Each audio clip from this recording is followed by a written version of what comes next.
God's promise and warning. Now it came about when Solomon had finished building the house of the Lord and the king's house, and all that Solomon desired to do, that the Lord appeared to Solomon a second time, as he had appeared to him at Gibeon. And the Lord said to him, I have heard your prayer and your plea which you have offered before me. I have consecrated this house which you have built, by putting my name there forever, and my eyes and my heart will be there always. As for you, if you walk before me as your father David walked, in integrity of heart and honesty, acting in accordance with everything that I have commanded you, and if you keep my statutes and my ordinances, then I will establish the throne of your kingdom over Israel forever, just as I promised to your father David, saying, You shall not be deprived of a man on the throne of Israel. But if you or your sons indeed turn away from following me, and do not keep my commandments and my statutes which I have placed before you, but you go and serve other gods and worship them, then I will cut Israel off from the land which I have given them, and the house which I have consecrated for my name, I will expel from my sight. So Israel will become a saying and an object of derision among all peoples. And this house will become a heap of ruins. Everyone who passes by it will be appalled and hiss and say, Why has the Lord done such a thing to this land and this house? And they will say, Because they abandoned the Lord their God, who brought their fathers out of the land of Egypt, and they adopted other gods and worshipped and served them. For that reason the Lord has brought all this adversity on them. Cities given to Hiram. Now it came about at the end of 20 years in which Solomon had built the two houses, the house of the Lord and the king's house.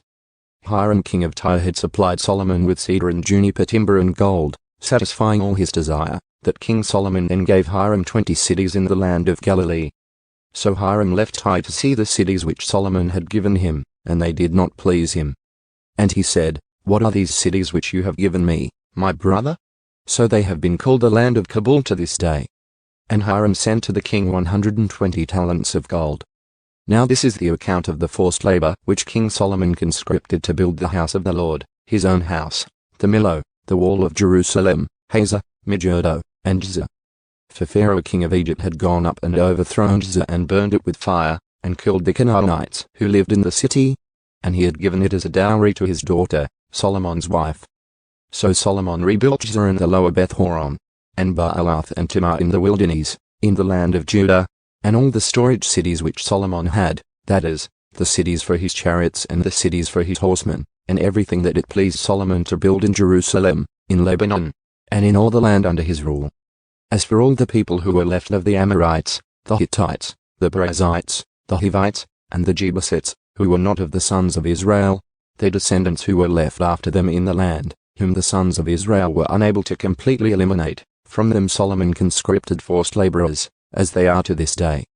But Solomon did not make slaves of the sons of Israel, for they were men of war, his servants, his commanders, his charioteers, his chariot commanders, and his horsemen. These were the chief officers who were in charge of Solomon's work, 550, who ruled over the people doing the work. As soon as Pharaoh's daughter came up from the city of David to her house which Solomon had built for her, he then built the Millo. Now 3 times a year Solomon offered burnt offerings and peace offerings on the altar which he had built for the Lord, burning incense with them on the altar which was before the Lord. So he finished the house. King Solomon also built a fleet of ships in Zion-Sheba, which is near Elath on the shore of the Red Sea, in the land of Edom. And Hiram sent his servants with the fleet, sailors who knew the sea, along with the servants of Solomon. And they went to Ophir and received 420 talents of gold from there, and brought it to King Solomon.